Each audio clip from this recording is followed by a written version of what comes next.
Vietnam was one of the poorest countries in the world in the end of the 80s. And within a quarter of a century, Vietnam has lifted millions of people out of poverty and made progress, as I said. However, other areas, those of them mentioned in your resolution, for instance, we do have concerns, and we regularly raise the issues with Vietnam on all levels. Following the sentencing of bloggers last September, High Representative Catherine Ashton expressed her serious concern, calling on Vietnam to respect its international obligation and to release the convicted bloggers immediately. And the EU head of delegation in Hanoi reiterated the EU's concern on 11th of January and again in March at the occasion of an EU démarche on death penalty. Presidents Barroso and Van Rompuy raised human rights concern when meeting the General Secretary of the Communist Party of Vietnam in January. The EU-Vietnam Partnership and Cooperation Agreement gives a valuable opportunity to deepen cooperation on human rights. On this basis, we agreed to establish an enhanced human rights dialogue. And the dialogue is our primary tool to address issues of concern, and there might be a first meeting in Vietnam already before the summer. Furthermore, our delegation in Hanoi, in coordination with Member States, attends trials of human rights defenders, visits prison facilities and interact with local human rights activists. Also, as some of you said, the membership of Vietnam in the Human Rights Council of the United Nations could be an important possibility to further highlight the situation of human rights in Vietnam. Our objective is, of course, to achieve tangible results in the dialogue with Vietnam. I have confidence that the different instruments that we have and other activities will contribute to strengthening human rights in Vietnam as a fundamental element of our partnership. Thank you very much. Gracias. Thank you, Cecilia. We'll now move on to the next point, which is the human rights situation in Kazakhstan. I would say that on this topic we do have a lot more speakers on the list. I can also see a lot of other colleagues who wish to speak under Catch the Eye, so we're now going to be much more strict about time. Mr. Posselt has sent me a message in writing. When we finish this debate and the vote on the two topics, and it comes to explanations of vote, if there's any time left, you'll be given time so that you can speak. Is it a question of order? Yes, Mr. President. There was no catch the eye. I'm waving my blue card to ask a question of the last speaker, but you're not giving me the floor. No, efectivamente, no le da a usted porque ya había intervenido usted. No, because you already spoke in an earlier part of the debate. And I never give the floor to people under blue card if they've already spoken in the debate. Now we'll start on the debate on the point that we're at the minute. And first of all, I'll give the floor to the text authors. Firstly, for 1.5 minutes, Mrs. Keller.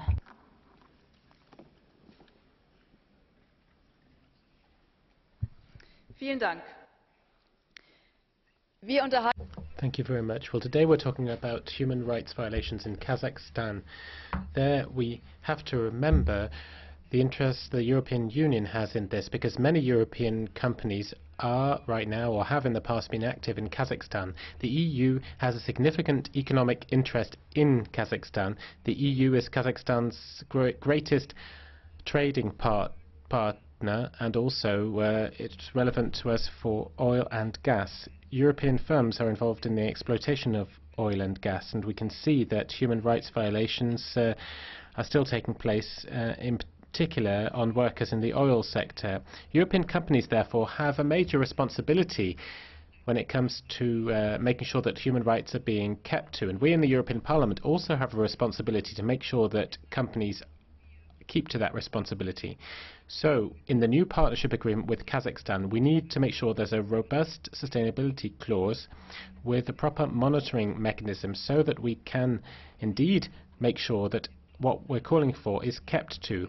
We also need a new concept for the future extraction of raw materials to make sure that human rights as well as environmental standards are focused upon, and technologically transfer is also maintained, as well as diversification of the economy and regional integration.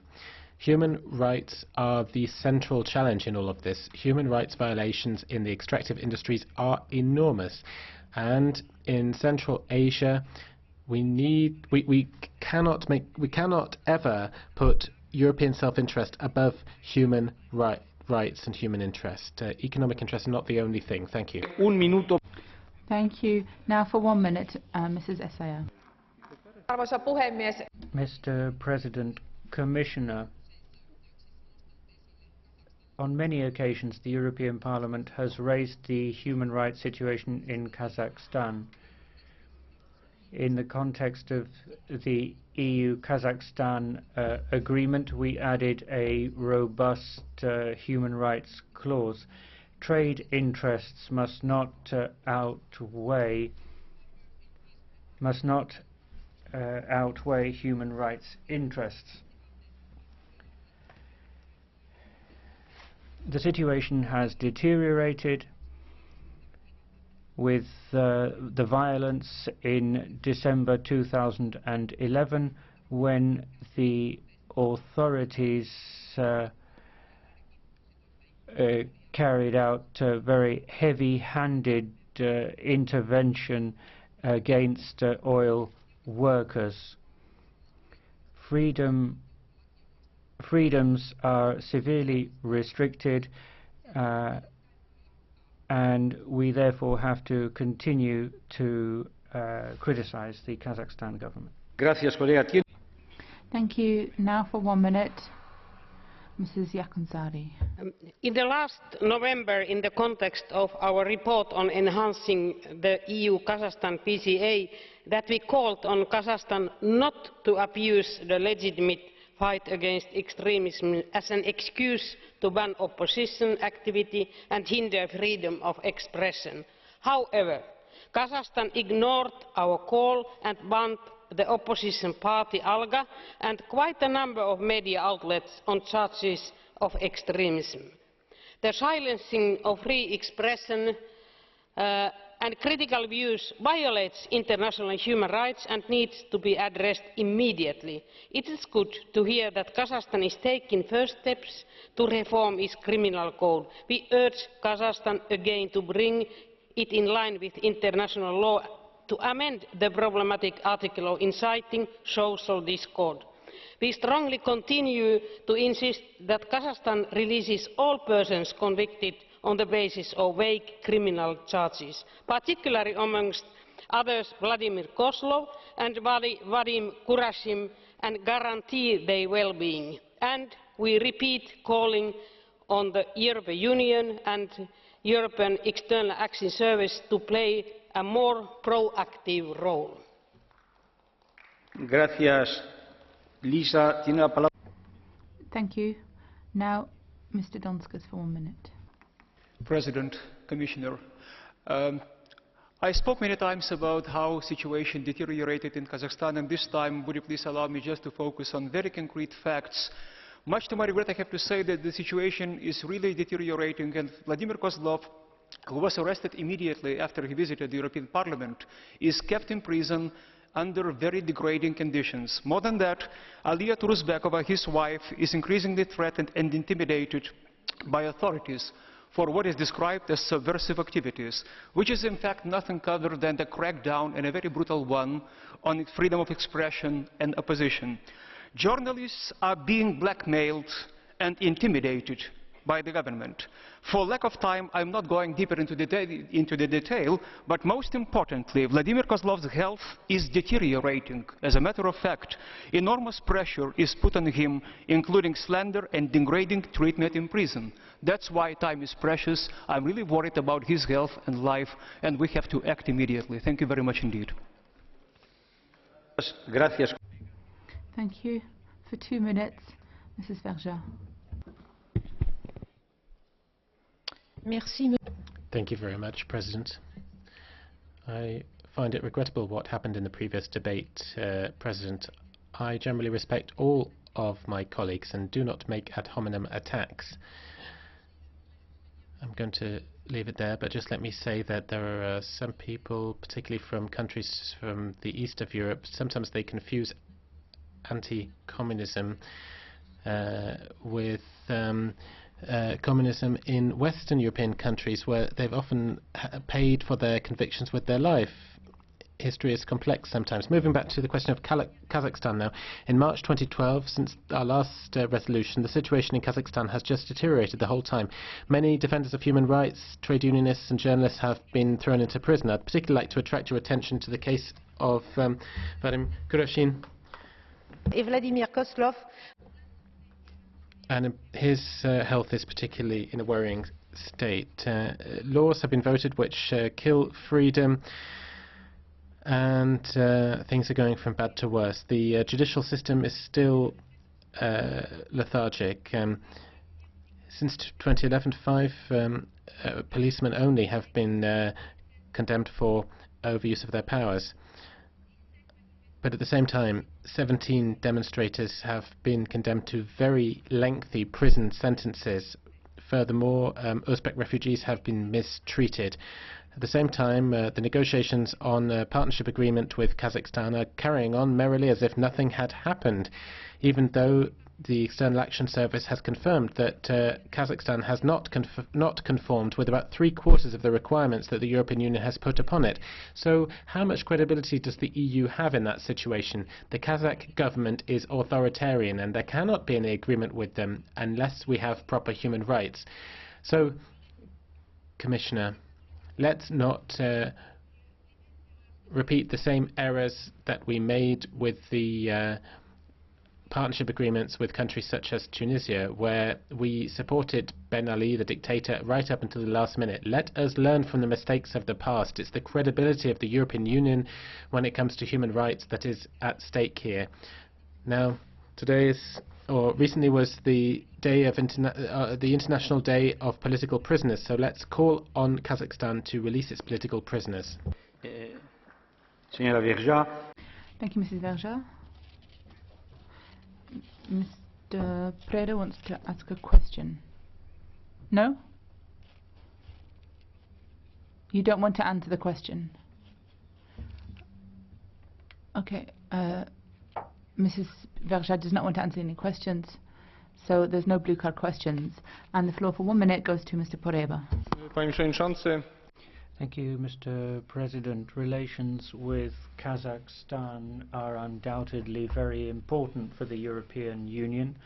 It's a major political player in Central Asia, which is key to global security. The European Parliament is right repeatedly to express concern about developments in that country. We frequently hear of breaches of human rights and democratic standards in Kazakhstan. We expect the Kazakh authorities to restore democracy and human rights. That applies to the case of Mr. Kozlov. We do have doubts about the joint motion for resolution, which in some respects goes too far and includes unverified wording. That means it's difficult for us to accept the joint motion for resolution, and we commend the ECR motion for resolution to the House. No, señor Preda. El señor Preda. Mr. Preda wants to ask you a question. Do you accept the question? Mr. Preda, you have the floor to ask the question. Thank you very much, Mr. President. I've got a question for Mr. Poremba. One of our colleagues has said that all communists in the East are bad and all communists in the West are good. Could you express your view on that, please? Señor Preda, ningún colega ha dicho. Nobody said that. no colleague said what you've just alleged they said. Therefore, we're not going to continue with that question. We'll continue with the list of speakers on behalf of the groups now. Firstly, Mrs. Korhola, who has 1 minute to speak on behalf of the EPP. Thank you, Mr. President. Commissioner, Kazakhstan is an important country when it comes to peace and security in Central Asia and the region's economic development. EU-Kazakh economic cooperation is flourishing in many sectors. We are also seeing a greater political cooperation. The human rights situation, however, is deteriorating. In December, an opposition party was deemed to be an extremist force. Kazakh human rights activists are also being harassed. In 2001, after its OSCE chairmanship, Kazakhstan introduced restrictive legislation. Yet freedom of speech and freedom of belief are a vital part of democracy. Kazakhstan is now looking ahead to the period 2020, and it's very important that it pay attention to these questions. Thank you. On behalf of the Socialist colleagues, for 1 minute, Mrs. de Keyser. Merci, Monsieur le Président. Thank you very much, President. Well, my colleagues have expressed the difficulty of this case. Everyone has said it's an important country. It's an important country for Europe. There are major energy resources which are quite impressive, but it's also a country which has given us the Eurovision football, and of course there's we in Liège have been competing with Astana for the International Exhibition of 2017. Now, as you'll understand, it wasn't Liège that won. But at the same time, some people have been saying we've been going a little bit too far with this resolution, but I don't think we have gone too far. I think the tone is actually quite positive. And I share the concern that my colleagues have expressed on the case of those detainees. People who've been subject to rather arbitrary rulings, and the question, I think, is what should we do? Now, there are lots of things that are positive. The Venice Commission, for example, has been monitoring human rights and deliver a fairly positive verdict, and I'm sure, though, that this is not the last time that we will have such a resolution on this large and rich country. Thank you. On behalf of the Liberals, Mr. Watson. President, last September, human rights defender Vadim Kuramshin was arrested on his return from the OSCE conference and sentenced to 12 years in prison. The following month, it was opposition leader Vladimir Kozlov, of whom my colleague Mr. Donskis has spoken. In December, the court banned almost all the independent media, and in February, the Court of Appeal banned independent journalists from exercise of their profession. What is worse is that they are now considering further changes to the legal system, with fines and prison terms foreseen for the creation of political parties and incarceration for participation in illegal rallies. The sky over Kazakhstan is darkening fast as it flouts its OSCE commitments. I hope that Baroness Ashton, on her frequent visits there, is raising these issues. If she is, would she report to this House on Kazakhstan's reaction? And if she is not, would she at least send her new Special Representative for Human Rights to deal with it? On behalf of the Greens, Mrs. Kronberg, for 1 minute. Thank you, Chairman. Kazakhstan is an increasingly important international partner in the region, also for the EU.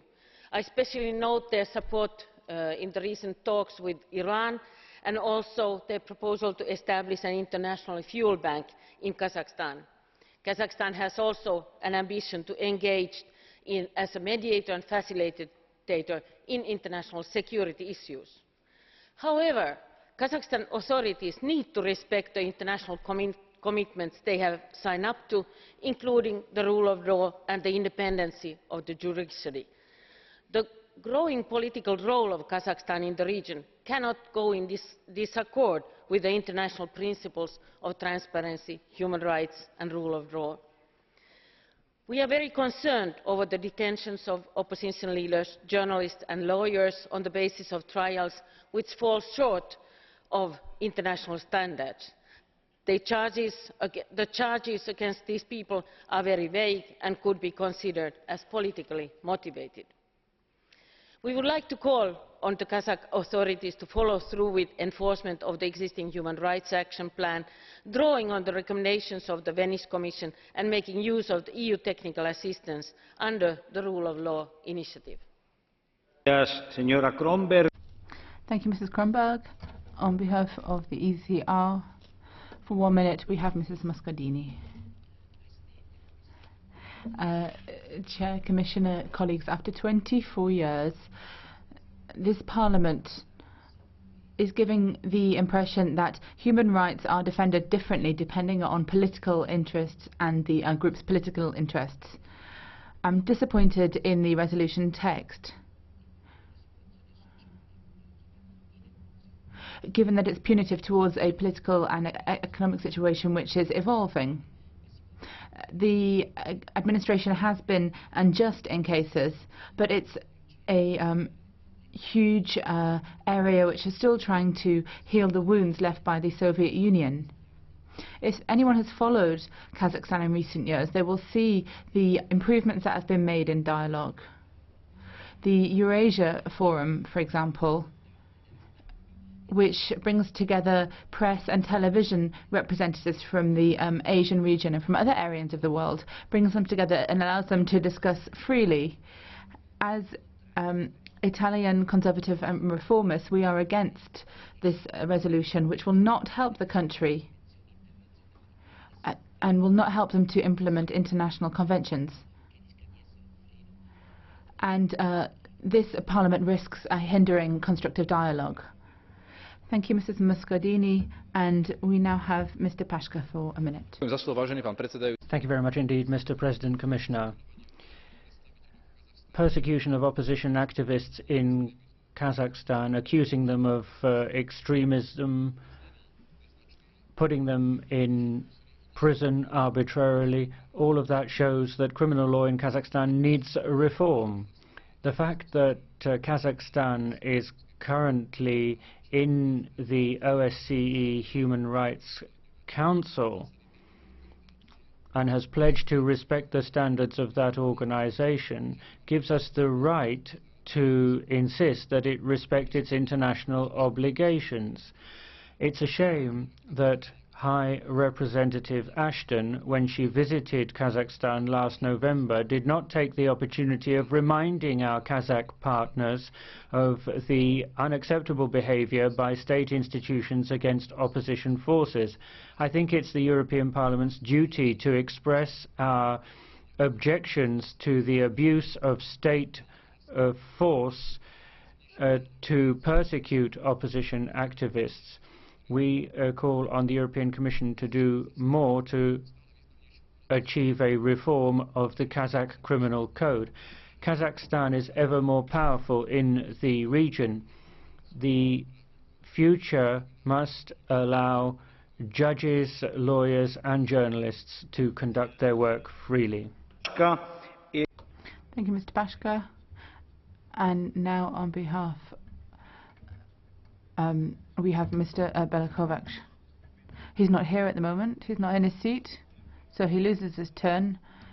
And we now have those speaking personally. And for 1 minute, Mrs. Jekyll.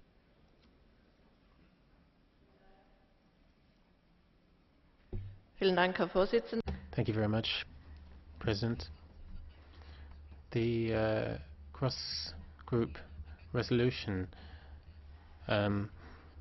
repeats the calls that we've also expressed previously. We need Kazakhstan to respect the conventions that it has signed up to and respect the rule of law. So I see this resolution as a call for them to make progress on joint strategies. I'm in favour of us having a constructive dialogue with Kazakhstan. Now, of course, we need to be critical if we want the region to further develop, but having an unbalanced set of complaints, often based on uncertain sources, is not a good thing for us nor for our Kazakh partners. I don't wish for there to be any cooling off of our relations with Kazakhstan. Rather, we should have a lively, future-oriented debate. So I think we should further intensify our relations on a political, security and economic fronts, on the culture and education as well. And when it comes to the young generation, we need to invest in them and make sure that they call for the full acceptance of democracy, human rights and the rule of law. Thank you. Thank you. Mrs. Geringer de Oedenberg. Thank you, Mr. President. Kazakhstan is a key partner for the European Union in Central Asia, hence the Partnership and Cooperation Agreement. But of course the country needs to continue on the path of reform towards democracy, respect for human rights and civil liberties. The human rights situation in Kazakhstan has deteriorated starkly. The 2011 events led to the imprisonment of oil workers, journalists and opposition activists. Mr.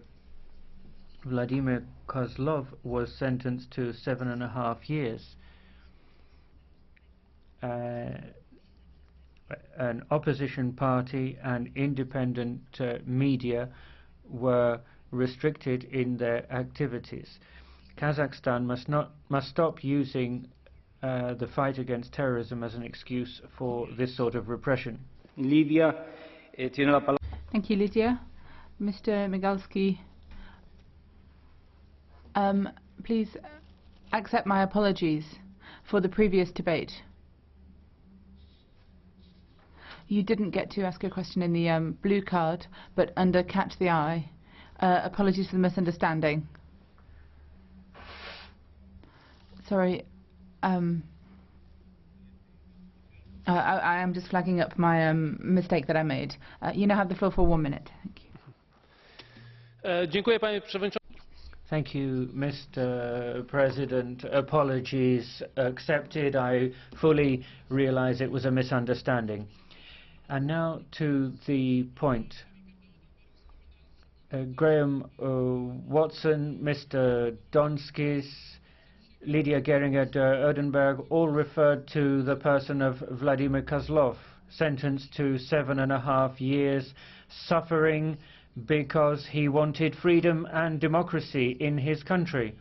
I have some news for you. I've spoken to Piotr Boris, and today in the chamber, on the public gallery, we have his wife, Aliya.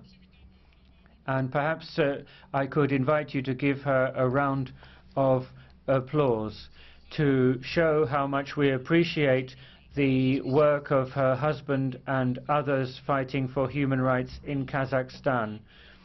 Contacts between the European Union and Kazakhstan will forever be stronger and more important, but people like Vladimir Kozlov should not pay the price. Thank you, Mr. Migalski. Mr. Repo, please. 1 minute. Mr. President, Finnish President Sauli Niinistö was in Kazakhstan last week and criticized human rights violations in the clearest terms. The situation has deteriorated over past years. The Kazakh government is continuing its divide and rule policy against the media and civil society. The dialogue between the European Union and Kazakhstan has so far helped to air the question of human rights. But dialogue can only continue if the other side takes its international commitments seriously. Granting freedom to civil society is a prerequisite for any country that wants to be open and democratic.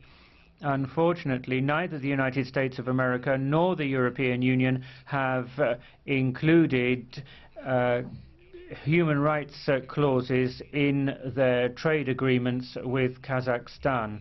Under no circumstances should we trade with a country that punishes people with their lives. Gracias, Mitro. La última. Thank you. The final speaker in this round is Mr. Stevenson. 1 minute, please.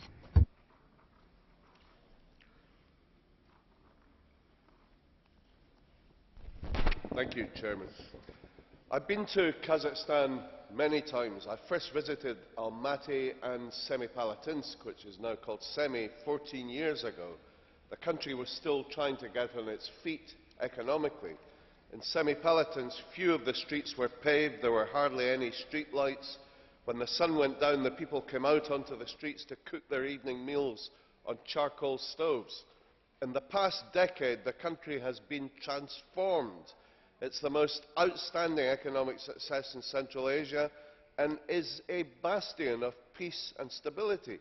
The standard of living for all Kazakhs has risen inexorably, which is why President Nazarbayev is popular with his own people.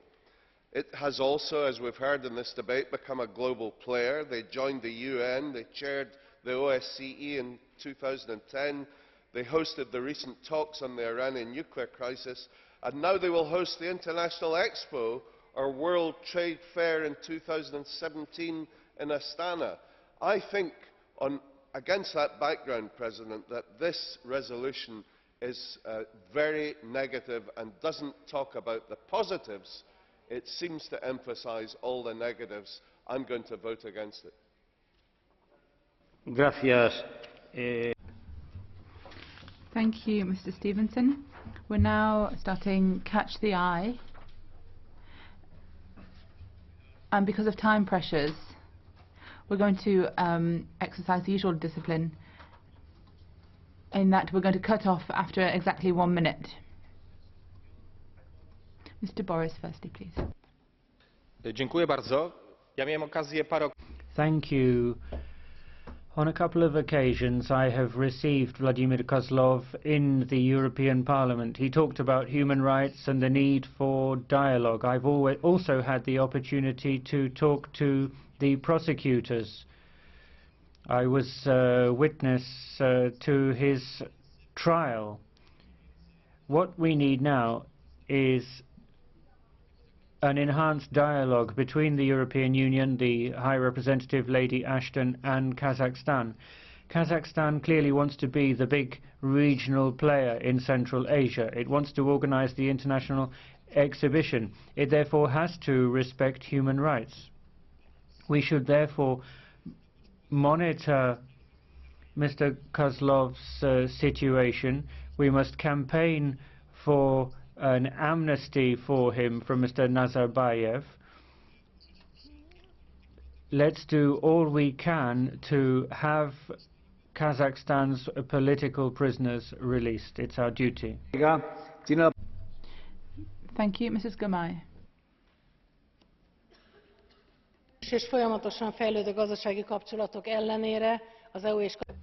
Thank you very much. Despite the good relationships we have between the EU and Kazakhstan, there are still many problems at large, and we need to deal with the human rights situation in the country repeatedly. The UN Council of Human Rights has mentioned the country many times, and the country needs to respect the commitments that it has signed up to.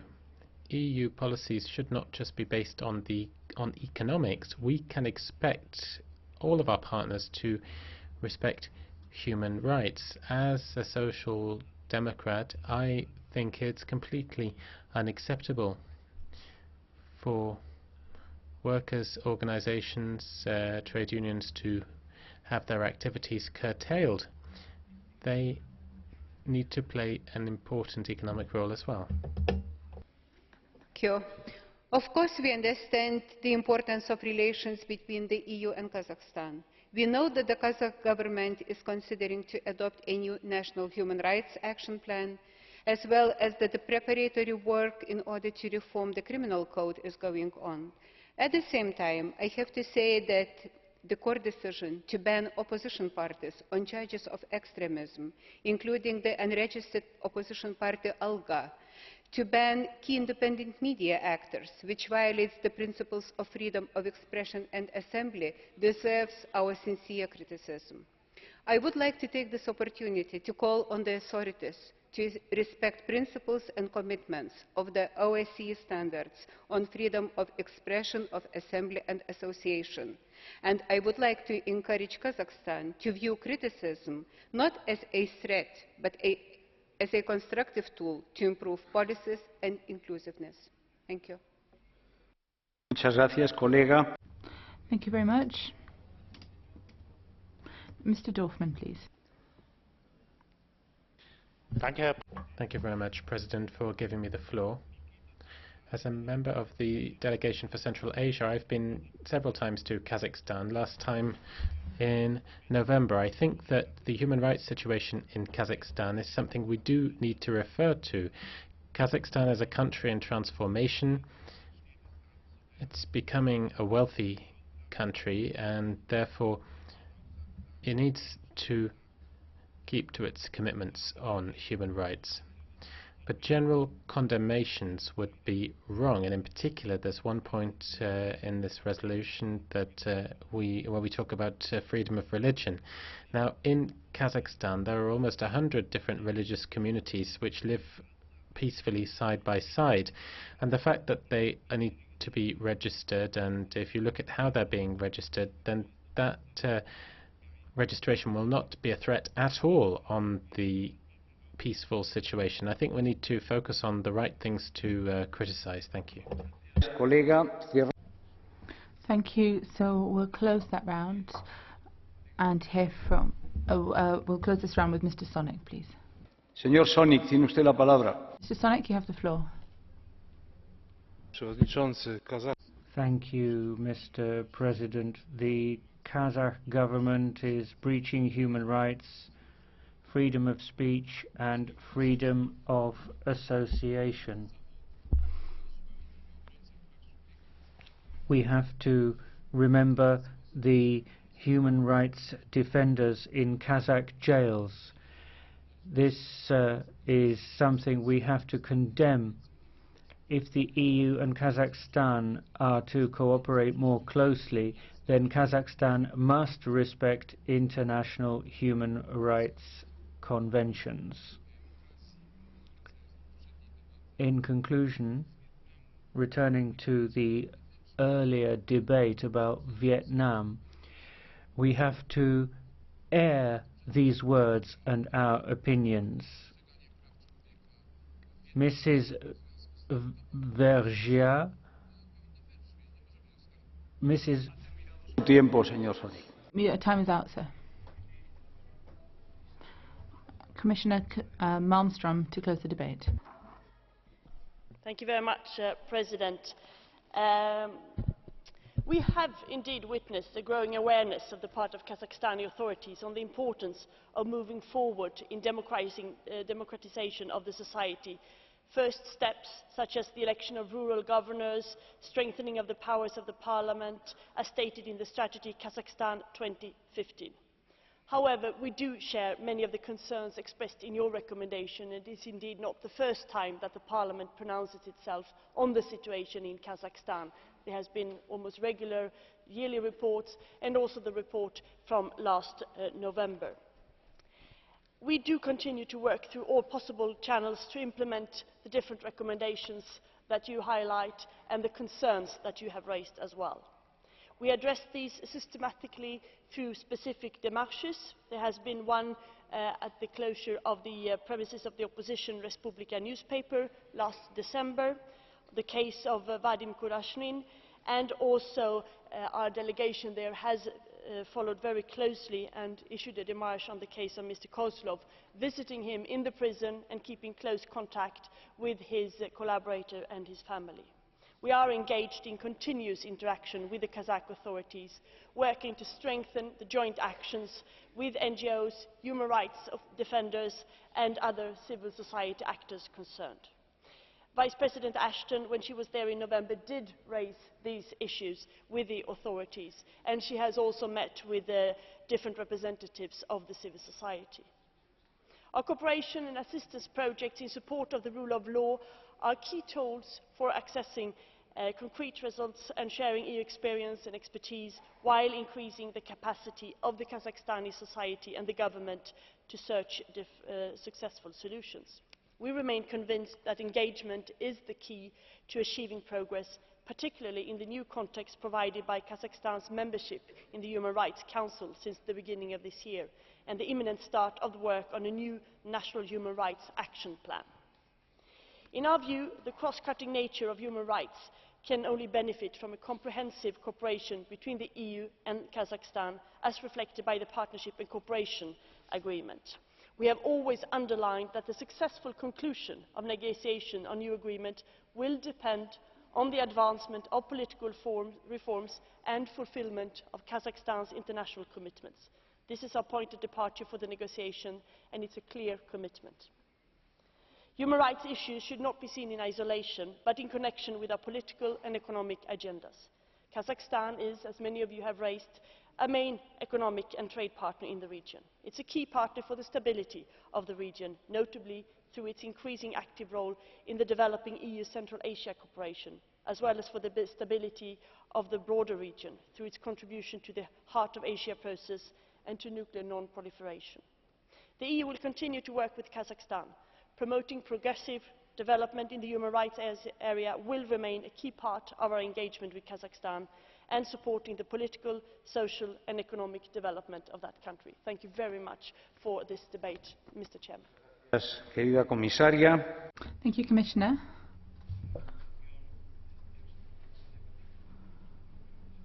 We'll close this and then we'll vote afterwards.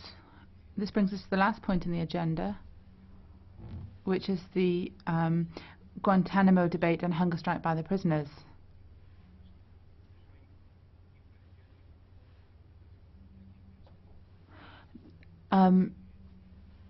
This could be open to a double interpretation, because some people think that we have a debate without voting. What I've understood is that we are debating today and that voting will be postponed until later. This is what I've understood as to what my colleague Mr. Swoboda proposed.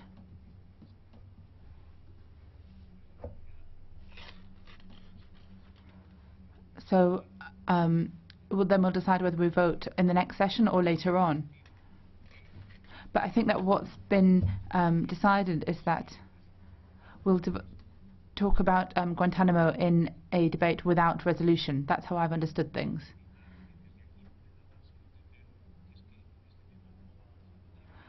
But please don't think that we've decided not to vote on this. The vote will be later, as happens with other discussions as well. So first of all, we'll hear from the authors. Mr. Rui Tavares to open for 1.5 minutes. Muito obrigado, Sr. Presidente, e queria começar precisamente como começou também o Sr. Presidente. Thank you very much, President. As has already been said, we have in front of us a resolution about Guantanamo, and I'm frustrated that it's not going to be voted upon today, because there are more than 150 people who've been in this camp for more than 10 years, and a lot of them have had no accusations made against them, and they don't have the right to a proper trial with proper defense. A lot of them are engaging in hunger strikes, and they're being sometimes forced